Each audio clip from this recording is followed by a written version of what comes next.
Hello and welcome to How to Build Your Website. It's a Velocity training course. My name is Anna Marsden. Today we're going to be looking at how to build the right content for your website for humans and for search engines. And we're going to be looking at some free tools so you can build your own website. We're going to finish off by looking at Google Analytics so you can measure the success of your website. So to get started, what's your website for? You need to think very, very carefully about what you want from your website. Think practically as well as technically. Do you want leads? Do you want people to get in touch with you? Do you want to get people's email addresses? What customers are you targeting? What are your audience? Who are your audience? And what are you giving them? So what's really useful to look at is in your existing website, look through and audit the pages that you already have. Does each page have a call to action? Do the customers that you are pulling to your website know why you want them there? Do they have a good, clear call to action? We often look at websites and we think they look fabulous because they've got pictures and loads of text. However, research tells us that humans read a digital page differently than the search engines. So, for example, on this slide, you can see that research has told us that an F shape is how we read a digital page. What that means is we look across the page, down, and then slightly in the middle, then continue down to the bottom. If you're thinking about a call to action, the worst place to put it would be right at the bottom. So think very carefully about the structure of each page, not for the search engines immediately, but for humans. So think about that F shape. Where's your call to action? The best place to put the call to action would be in the middle of the F shape. Also, you don't want to have all your text in a long paragraph. Try and break up the paragraphs. Try and think of an idea per paragraph. Use bullet points. That's why listicles are so popular at the moment. We're lazy and we don't want to read loads of information.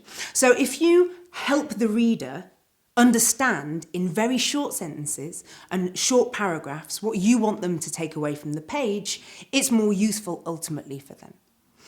Think about highlighting using different fonts. Think about images. You don't want to have a boring piece of text.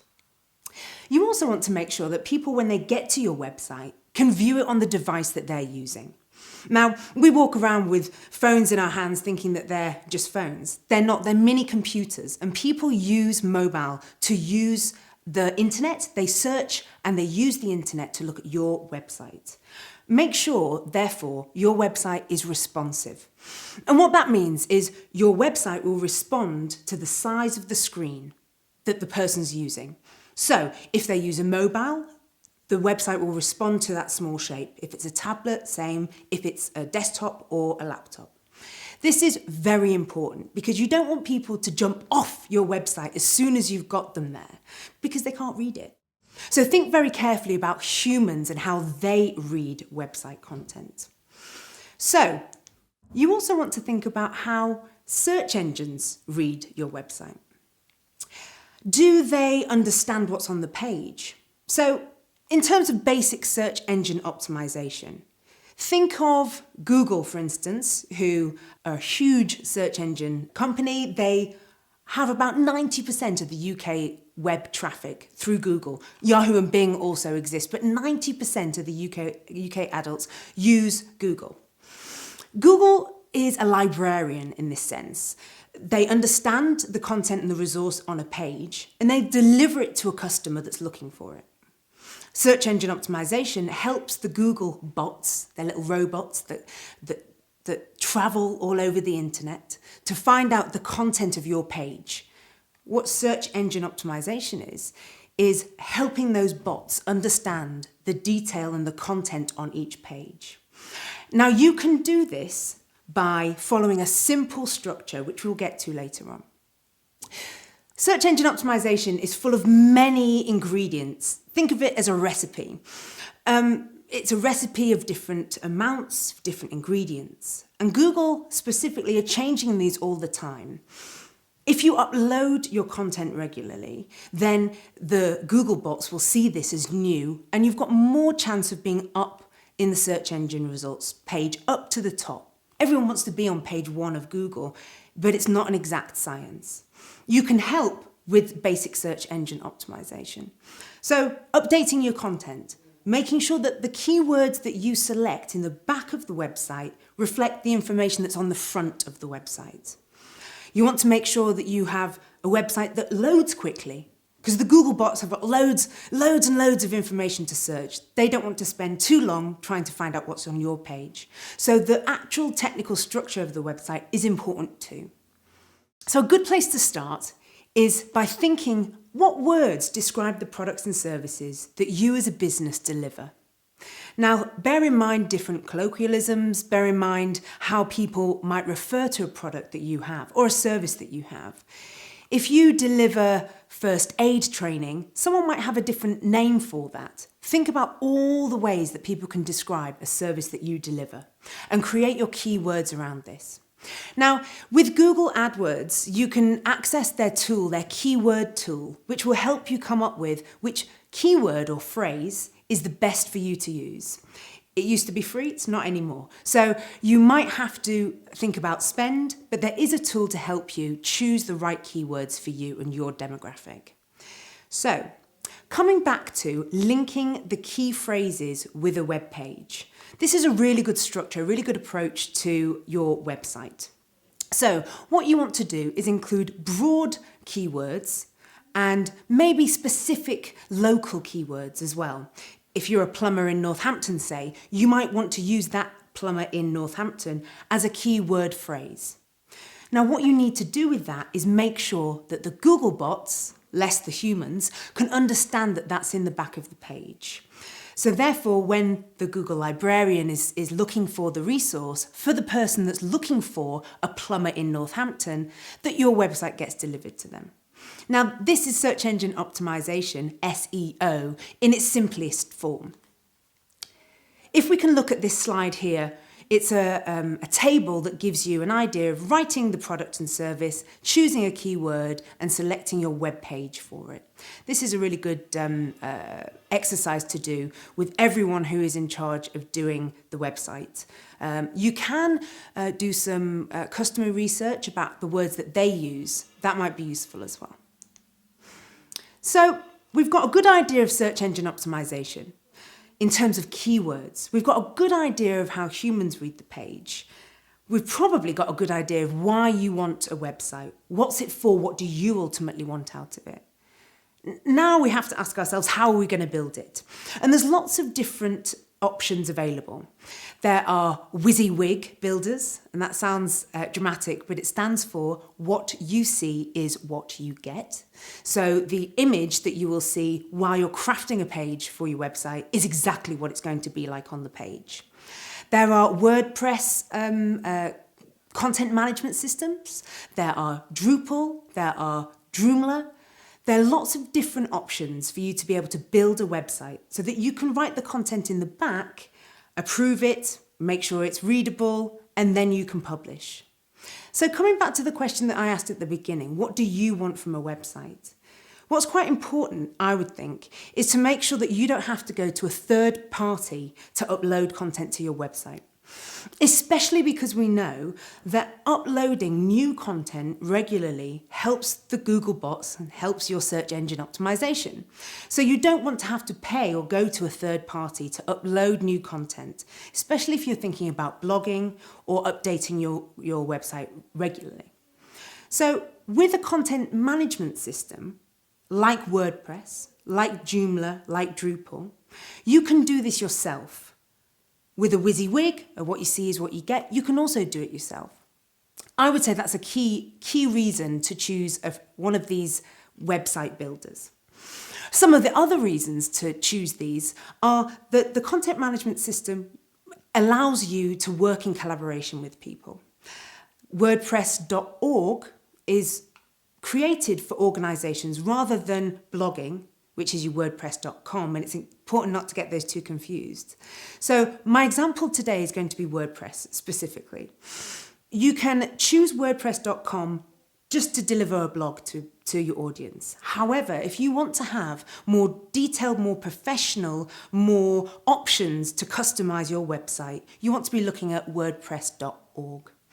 The reason you want to do that is because they have what they call plugins. Plugins that help you deliver the best content. One of the plugins we'll be looking at today is a Yoast plugin for search engine optimization. Another reason to go with WordPress, you can choose from professional themes. So you can choose the colours that are brand aligned with your company. So it doesn't look like just someone else's WordPress.com blog. So before you choose your content management system for your website, you have to buy a hosting package and a domain name. Once you've done that, you can then decide on the design of the website. Now, you can choose the website, the WordPress design, but before you do that, it would be really useful to design the actual structure of the website. Where do you want your customers to go to? From where? Where should the pages follow on from? Think very carefully about drafting the content of the pages with specific reference to the keywords from the previous exercise. You want to make sure that you have this information before you start getting involved in what the design of the website will look like. The reason you want to do that is you don't want to be too excited with it looking fabulous, but the content not being good. Also, it's worth bearing in mind that because of search engine optimization and the way that we now use search, we don't necessarily as consumers jump into a website at the homepage. So think very carefully about navigation. Can people, once they've got to a page, navigate to somewhere else? Can they navigate to somewhere that you want them to? Or do they get delivered to a page and then they can't navigate back to, say, your contact page or your home page? So what I'm saying is the home page might not necessarily be the landing page of where your potential customers come into your website. So think carefully about that in their journey. So once you've selected WordPress as our example, once we've selected our design, you can then think about the plugins. And some plugins really help you with the type of functionality that you can get from WordPress. So if we look at the back, what you call the back end of WordPress, this is the content management system. You can see at the top, you have a clear idea of where you are. You're logged in. You can have many logins. You can have different permissions as well, which is very important. So the top right-hand corner will tell you who's logged in. You can have editor permissions and you can have overall administrative permissions. Now, the reason I mentioned this is it might be useful to have lots of editors to help you create the content, but ultimately not that many administrators that could say, delete your website. So you want to think carefully about that. So at the left-hand side, this is where the main menu lies. And there's two important things that I want to draw your attention to. One of them is posts and one of them is pages. Posts are really important because it's the mechanism by which you can upload your news or your blog. And these posts are updated in a chronological order. And this helps you make sure, again, thinking in search engine optimization terms, this helps you upload new content for your customers. That's an easy way to do that through posts. Pages are nearly the same, but the pages are static, they don't move. So with posts, you can put one news article from last week in, and then this week will be superseded. So the content goes like this. A static page will remain static. It won't move, it won't be updated unless you go and update that same page. So posts and pages look exactly the same. And as you can see on the slides here, you can edit the page title, the page address, the content, the images within the page, and you can label all these things behind the scenes for the search engine optimization. You can also edit it in HTML, but for those of us that don't know that, this is why WordPress and others are so popular. You can have a very professional looking website and not need to know code. So on the right-hand side menu, you can see that there's options there to be able to save as a draft, be able to schedule for future times, or make it a private page or post. And this is really useful when you're working collaboratively with other people. At the bottom there, you can see I've put in one of the plugins that I mentioned before, which is Yoast. And this is a search engine optimization plugin. This is a really easy way of making sure that you not necessarily an SEO expert, has done everything that you can do to make sure the page is as optimized as possible. So at the bottom there, you see that there is room for a focus keyword. You put the focus keyword in there based on your research, and then that is the keyword or phrase that has to be thread through the content of the page. And the plugin helps you by giving you ticks of where it's being applied. It then gives you a traffic light system, a green, amber and red, to let you know how well you've optimized the page. This would definitely be a recommendation from me in terms of a plugin for WordPress.org. It helps you to do the most that you can do as a non-SEO expert. So, where do you need to put the keywords? It's very important that you put the keywords in the article header, in the page title, in the page URL. So that's the unique resource locator, that's the address. So your keyword has to be in there. It has to be in the content. But bear in mind who your audience is. Your audience ultimately isn't Google. You're trying to make sure Google understands what's on your page, but you're not trying to get Google, you're not trying to sell to Google. So you're trying to sell to human beings. Human beings don't like reading on a page a repetitive keyword. So bear that in mind when you're putting the keyword or phrase in the content. You also want to make sure that you put it in the metadata. Now the metadata is the little bit of blurb that's at the bottom of the search engine results. Now, those of you who remember books, it's at the back of the book, it's a little bit of blurb that tells you what's inside the book. It also helps the search engines, but it ultimately helps people pick your result in the search engine results page over someone else's. Make sure you have a really good, clear description, including your keyword. It's a great place to put a call to action as well. You ultimately want to make sure that the keywords are thread through each page. Don't forget the pictures. Any images that you upload to WordPress, and you do this from easily uploading to a media library, once you've uploaded your picture, you have to make sure that you tag it. The Google bots that they're searching for the information, they can't read the picture, but they read the alternative text. Now, the alternative text is a field that you can fill in when you're uploading the image to the website. In any edit screen, you can see this. If you put the keyword in the alternative text, that will help the robots, the search engine robots, understand what's in that image. By the by, it's also useful to know that for people who have poor sight or are blind, if they're using technology that will say what's on the computer screen, having alternative text for pictures is really useful as well. So before we go any further about websites, it's really important that you understand the compliance of websites as well. If you're a company, Companies House have some really good information about business stationery. And although this seems not to fit, websites are business stationery. So you have to make sure you have your legal address of your company and all the registered numbers that are applicable. You can find more details on companieshouse.gov relating to this.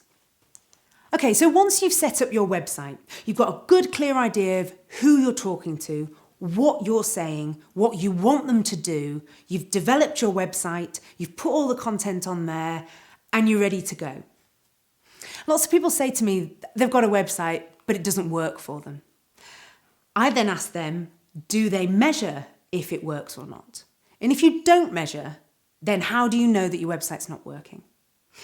For the next section, we're going to look at Google Analytics. And Google Analytics is a free piece of software that's a tracking code that sits in the back of your website. It tells you the overall numbers that have visited your website. It also tells you the pages that they went to and the pages that they didn't like. So to expand on that, a bounce rate in Google Analytics is when, imagine that this is our web page. We've gone to all the hard work of understanding who's going to come, where the content's going to be laid out, what keyword, we've designed it, it's brand aligned. We've spent a lot of time putting effort into this web page. Now, someone's come to visit and they immediately turn around and go away. They don't like what they've seen. That's a bounce rate. They've come to the page and bounced straight off. So what you don't want is a high bounce rate. You don't want a 99.9% bounce rate, because that is telling you something. That's telling you that all the effort you've gone to is futile because someone doesn't actually like it. The majority of people don't like what you've got on there. It could be an indicator that your website isn't responsive. A high bounce rate is a really good indicator that you don't have a responsive web page.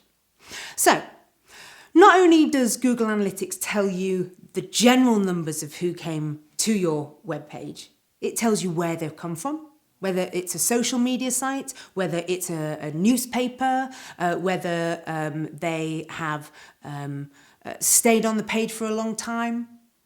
So it's really, really good to set up a free Google Analytics dashboard. Before you do this, I would suggest you do an exercise about what you think success is. So if you see by this slide, there's 3 columns here. You want to look at what to measure, so the metric. You want to look at what it will tell you, and then you want to decide what that will inspire you to do. What change will you do based on that information? Then you can say your website doesn't work. So for my example here, I've got direct traffic. So we're going to be monitoring direct traffic. And what that means is someone knows the URL, the address of my website, and they've put it in to a web browser and got my website. What can that tell you? That can tell you that people know your website. So if people know your website, it's probably a good indicator that they have a good idea of your brand, of your company. So it could show you brand awareness. So measuring the percentage of direct traffic is very important if you're trying to increase your brand exposure and brand awareness. So taking a look at Google Analytics menu, very similar to WordPress in terms of the main menu is down the left-hand side. Now, I ask a lot of people how many people measure their websites. Loads of people put up their hands. If I ask, do people look at the information? Less people put up their hands. And then when I ask if everyone who still has their hand up actually understands the metrics that they are reading, fewer people have their hands up. Now, Google Analytics is great, but it's really complex to understand without really having a good navigation of the software. So what you can do is you can go to Google Analytics Gallery and you can share, you can take someone else's dashboard, and a dashboard is made up of 12 widgets of information. So 12 bits of information that tells you where the traffic came from, how long people stayed on pages, whether they were mobile devices people read your website on or not. You can select the bits of information that you want on a dashboard. The good thing about Google Analytics is it has a massive gallery of already pre-existing dashboards. You can share these and your data will be pulled into them. So once you've had a look, then you can start to measure and monitor. You can choose pie charts, line graphs, bar charts, tables, which will help you interpret the information. It's really important that you look at these. So people put in the tracking code and don't tend to look back at the analytics. You're really missing a trick because you've gone to the effort of putting the tracking code in. And I must say that Google Analytics are constantly updating what information that they can give you. So recently they updated one of the tracking codes so you could get information about age and demographic. You really want to look at it. So how do you make sure you do look at it? In the dashboard section of Google Analytics, navigate from the top left-hand corner, the dashboard section. If you pull one of those in, at the top menu, you'll be able to see an email sign. It's as easy as entering that and typing your own email in, making sure that this dashboard, these analytics specific to your website get emailed to your inbox every week. You just have to open it from then on. So make sure you email the dashboard so you don't have to remember to go in to Google Analytics to look at it every week. Also, you want to make sure that you're tracking the right people. Now, there's nothing worse, and people do this on search engine optimization as well. There's nothing worse than you thinking you have 1,000 visitors to your website and then realizing that 750 of them are your staff. You can filter the traffic. It's really important that you don't count yourself. So in Google Analytics, in the admin section, you can navigate to filters. You can put in your IP address, so where your internet comes into your office building, and filter out that traffic. Once you've done that, it's really clear who's visiting your website and you're not double counting, not counting your staff. Okay, so to summarise, it's really important when you're building your own website that you think very carefully about the content, that you think carefully about what you want from the website and ultimately what your customers, potential customers, need from your website. Don't forget contact details, don't forget brand alignment. But I would say ultimately when you're creating a web page and website, make sure that you have control of the content. With the content management systems that we looked at today, WordPress in particular, that allows you to update regularly, and that's a really powerful tool. You also want to make sure that you measure the success of your website. So not just putting the tracking code in, but actually looking at the data. Where do people go? Where do your visitors go? Do they drop off a certain page? Is it because you formatted it in a way that doesn't think about the F shape? Have you got contact details that are clear to read? You can set up goals in Google Analytics, and that's really useful. Even if you're ultimately trying to get leads and sell through your website, the first thing someone needs to do is get in touch with you. You can link your call us, contact us, get in touch with us button with a goal. Whenever that's pressed, it's success. So ultimately, to build your own website, you have to think about quite a few things, but definitely look at the free softwares that are available to update your own content by yourself. Thank you.